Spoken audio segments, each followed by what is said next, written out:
Hi there. This is going to be another in this little series, which is it's an exploration of some anthroposophical concepts in the context of my real world life. And I'm going to start with something that's going to sound like a personal anecdote, but there's a bigger point about technology and human interactions that I think is interesting. And so I haven't been making videos that long, but on one of the recent videos, a commenter said, "It sounds like you're wearing your retainer." I don't wear a retainer.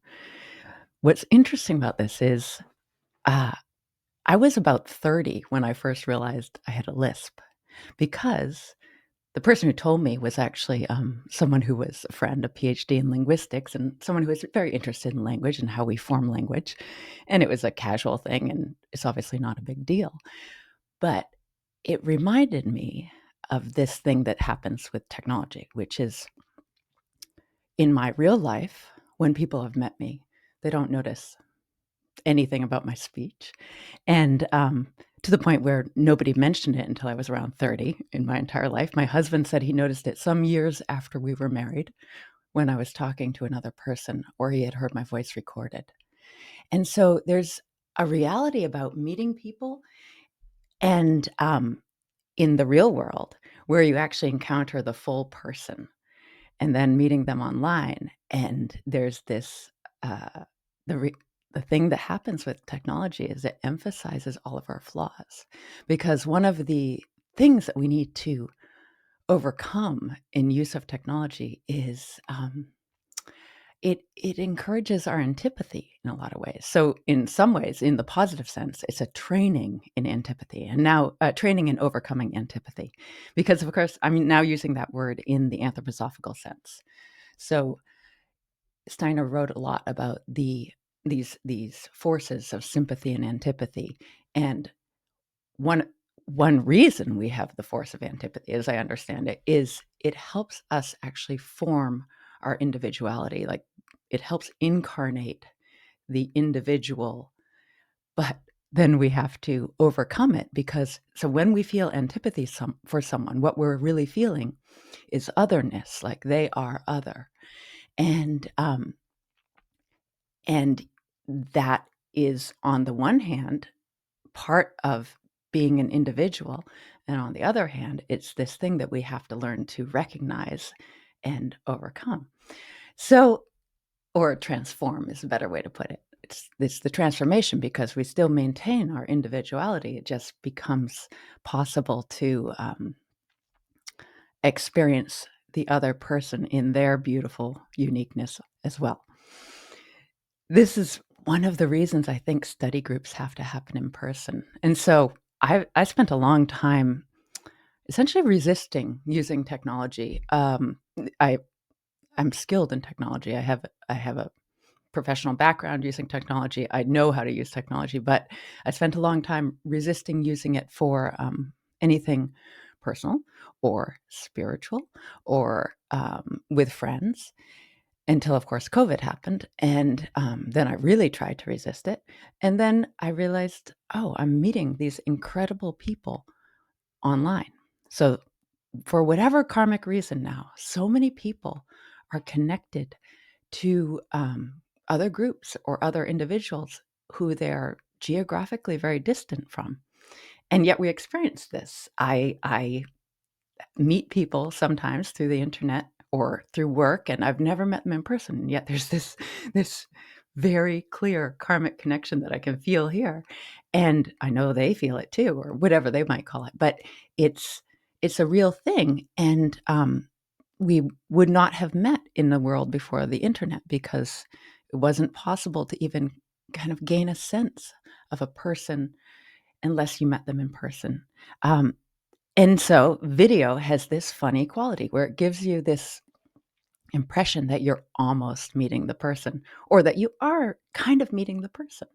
So it's I wanted to talk about that in this uh, introduction to this piece I want to discuss, or a presentation I made, which is about courage and fear and anxiety, because fear and anxiety are something that worldwide, everyone has struggled with for decades, but very significantly in the past, I'd say 5 to 10 years. I feel like I felt a real shift about 10 years ago, and with COVID, it became more obvious. And and people, based on their temperament, they have more or less susceptibility to these things.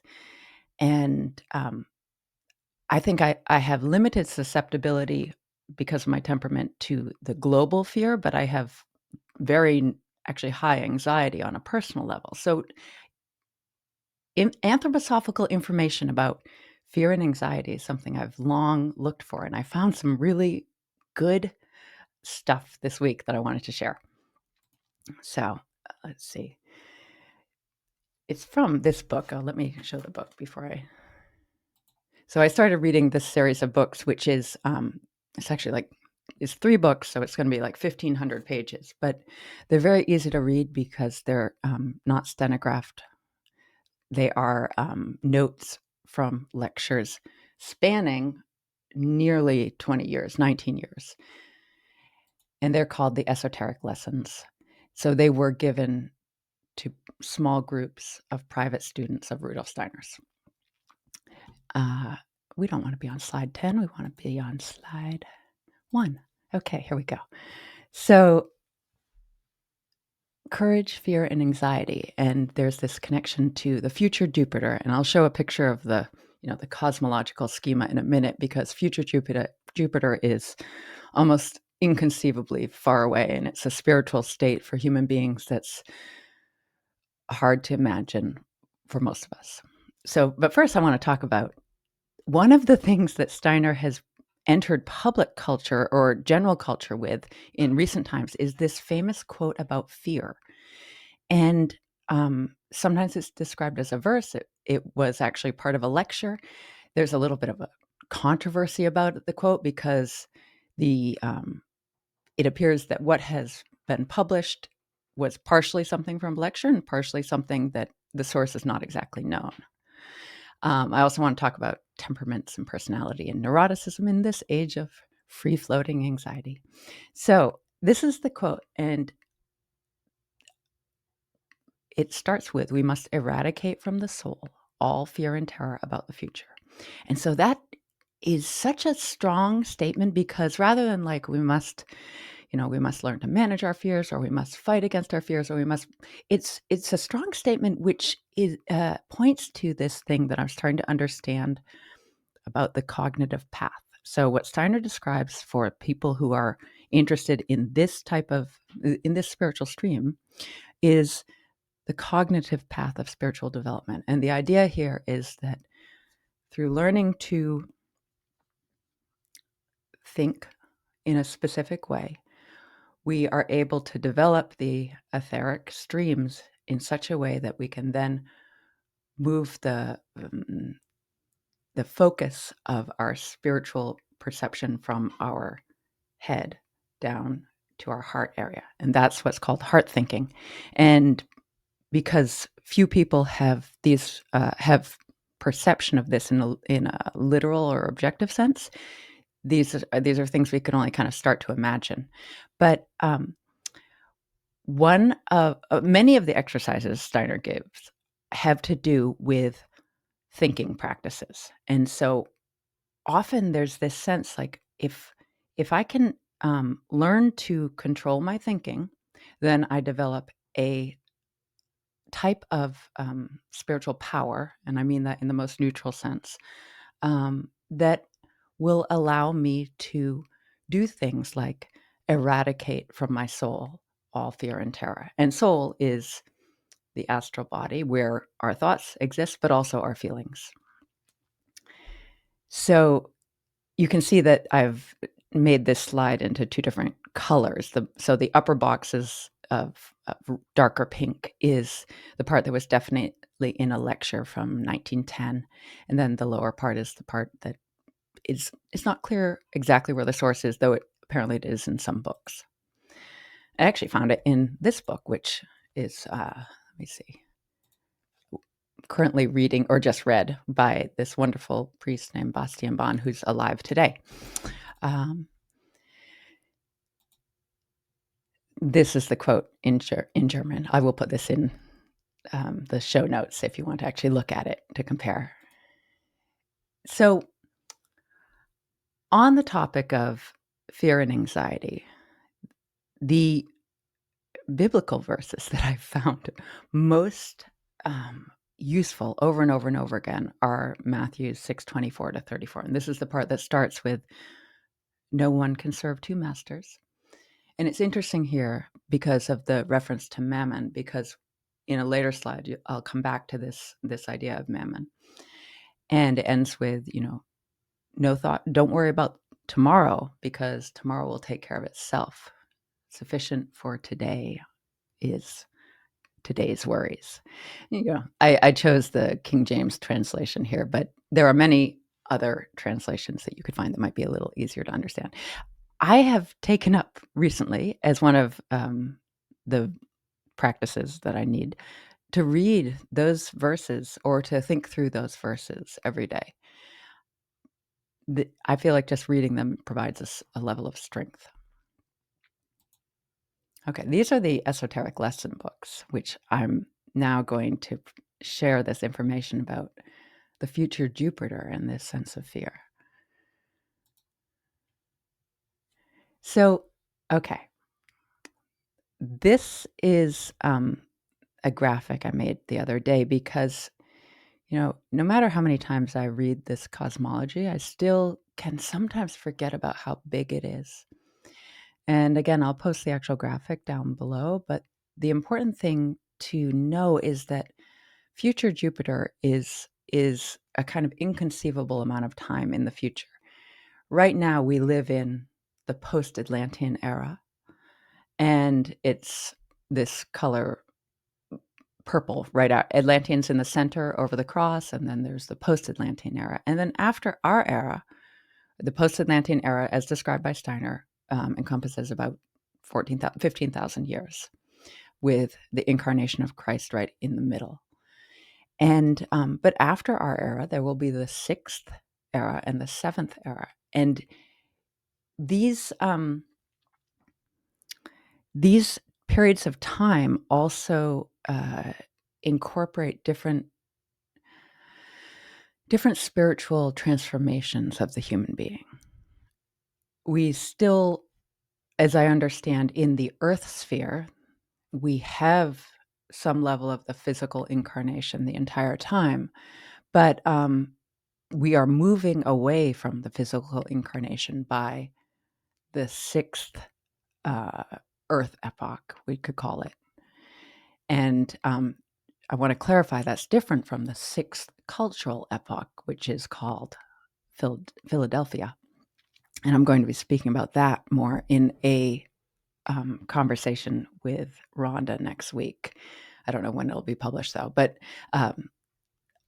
in anthroposophical terms, the sixth cultural epoch is often called the Slavic era, but in some of the apocalypse lectures, Steiner refers to it as the era of brotherly love, because it's referenced or alluded to by John the Evangelist in the Apocalypse book of the Bible, in the vision of the seven letters. The sixth letter is to Philadelphia. So, future Jupiter.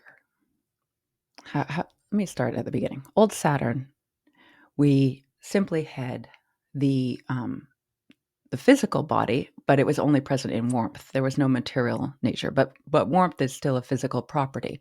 So the human being, as existed then, was only incarnated. I don't know if incarnated is the right word. Only existing in warmth, and these are bigger than time ago. It's not a time context thing anymore. We're talking about time exists in our Earth. Old Sun, we bring in the concepts of air and the etheric body. So old Saturn, there's warmth. Old Sun, there's air, and the human being gains the etheric body. The etheric body is the life body. Sometimes also that's called prana or chi, I think, depending how different streams use different definitions for these things. But the life body is the thing that keeps us alive right now.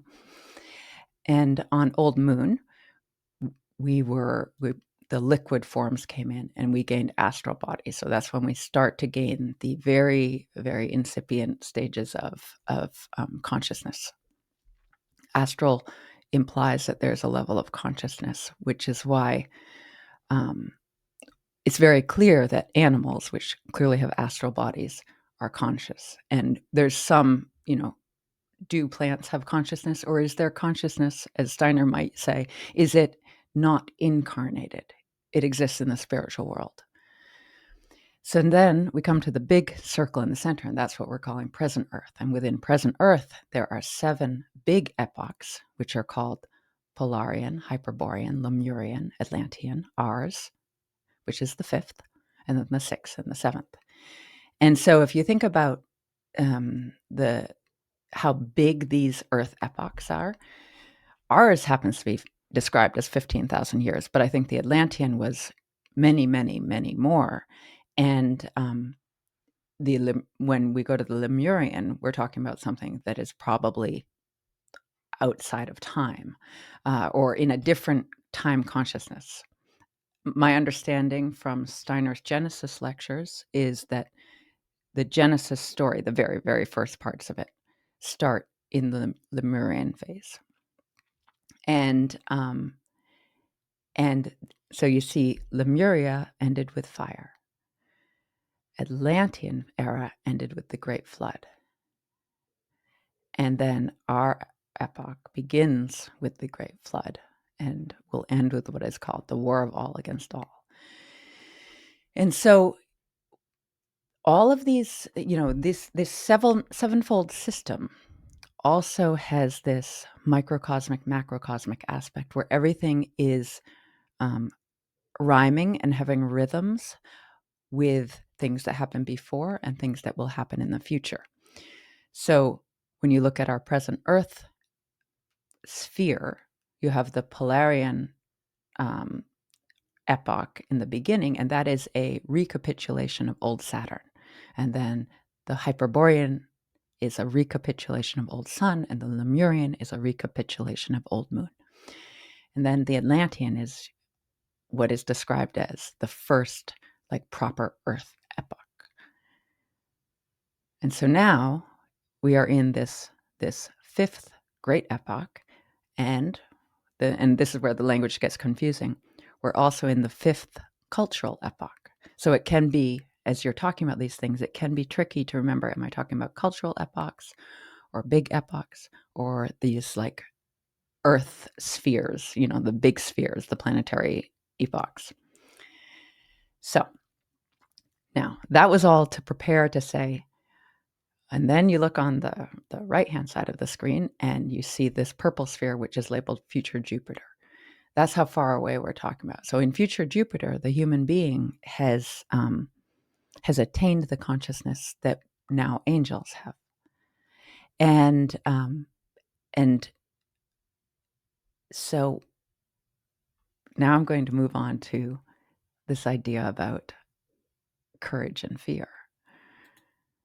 So this is from this book that I just referenced, the Esoteric Lessons.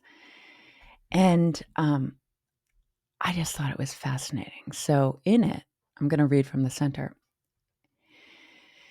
In the feeling of shame, where the blood is forced to the periphery of the body, a last remnant of the lunar consciousness still lives. So the lunar, we're referring to old moon. So to go back and look at this is this green-shaped sphere drawn to the left of present Earth. When we just had this, the astral consciousness without having the I, the spirit, individual, ego, I. Now, so when we feel shame, the blood is forced to the periphery of the body, and that is the lunar consciousness still living. And in the feeling of fear, where the blood flows to the heart to find a firm center there, Jupiter consciousness announces itself. And again, I'll go back. So he's saying that when the blood flows to the heart, to strengthen it. That's a precursor, or let's say a precapitulation of a type of Jupiter consciousness that we are seeking towards. And this goes on. When we feel fear, the blood is pressed towards the center of the heart. And reading the bolded part, on Jupiter, the human being will then consciously direct his blood to the center and be able to make himself strong.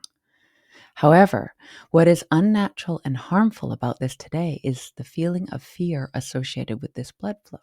Essentially, we have this physiological response now, or most of us do, that if blood flows to our heart in fear or anxiety, we have the psychological feeling of fear and anxiety.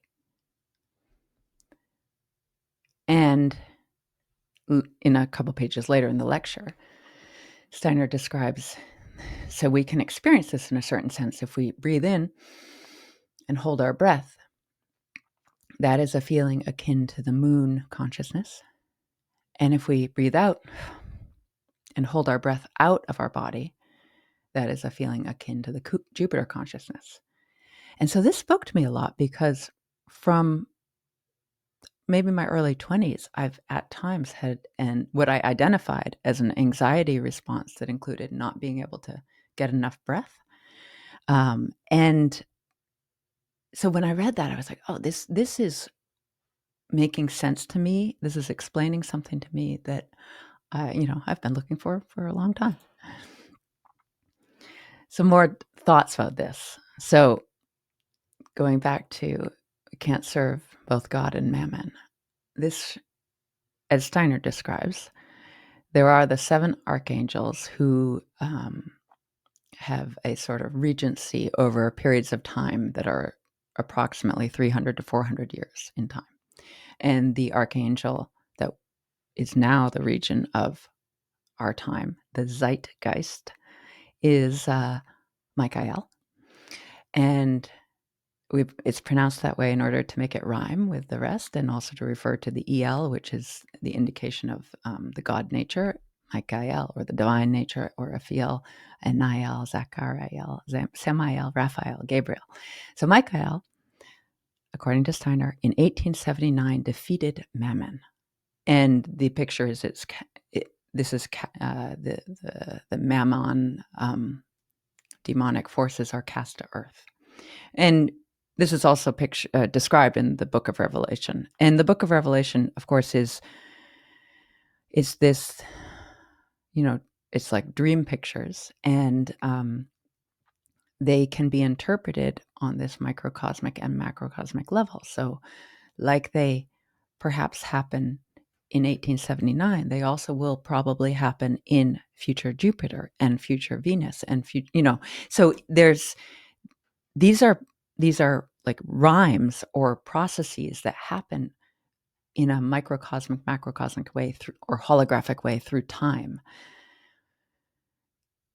Going back to Michael is the region of our time right now and will be until approximately 300 years from now. Michael is connected with courage, of course, and iron is connected with the blood and the heart. And I was thinking about this last week because my husband and I have been watching The Wire, which is a phenomenal TV show. And it's not my first time watching it. We've watched it before. But in that show, there's a turn of phrase, which some of the characters use, which is like, he's got heart. And it doesn't mean exactly what people with my version of English would think it means automatically.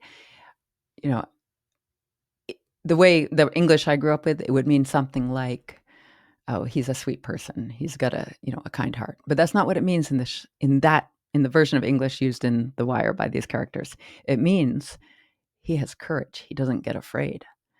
And so, again, that's like, yeah, the blood comes to the heart and the person has the courage, but we also need to not get afraid. So I'm trying to tie this back to this realization that's slow to come, which is this cognitive path teaches one how to use cognition to turn on and off thoughts, and from there to turn on and off emotions. And that could sound dangerous to someone who wasn't mature. It is literally described as the splitting of the personality in How to Know Higher Worlds, but it is a spiritual state that's necessary to attain in a balanced and love-focused, love-centered way. And most people, myself included, won't attain that, this lifetime. But it's important to understand what it means, or to at least start to develop a picture about what it means. So the fact that Michael, the archangel or zeitgeist, archangel zeitgeist of our time, is so connected with the blood, with eradicating fear. And I think that's why that quote from Steiner became so popular in our very present time, even though it's just, it's one kind of quote out of 6,000 lectures. There's so many words out there from Steiner, but that's the one that has gained so much popularity. I think because it speaks to this need, or this recognition, that we need to learn how to eradicate fear in a cognitive heart sense. And we struggle with finding the right words to talk about these things, obviously. This is hard stuff to talk about. So after Michael leaves regency, the idea is that Raphael will come and be the next regent. And he was last in rulership, according to Steiner, during the Christ incarnation. And because he's connected to Saturn, these are those are expected to be very harsh times spiritually. And one thing I've heard people say over the years is, that's why it's so important to do the work now, because it will be so much harder to do if you incarnate during that period of time.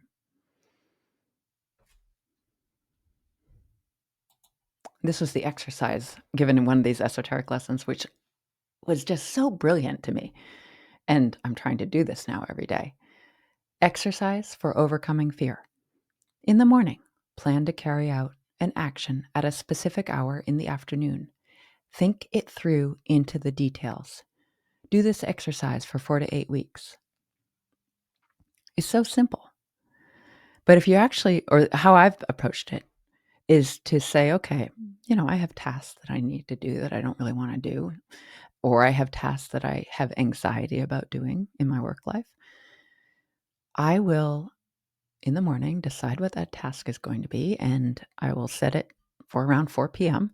And I will think through every morning, okay, what is that task, and how am I going to accomplish it, and which angels am I going to ask for help, and how am I going to set myself up to walk into it without anxiety, and actually thinking it through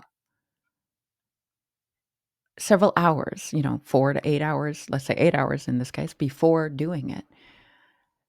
First of all, it allows those angels to help you, to get, to get the momentum to help you out. And it makes it easier. I think that's the last slide. Yeah. Okay. That was what I wanted to talk about today. Thank you for listening.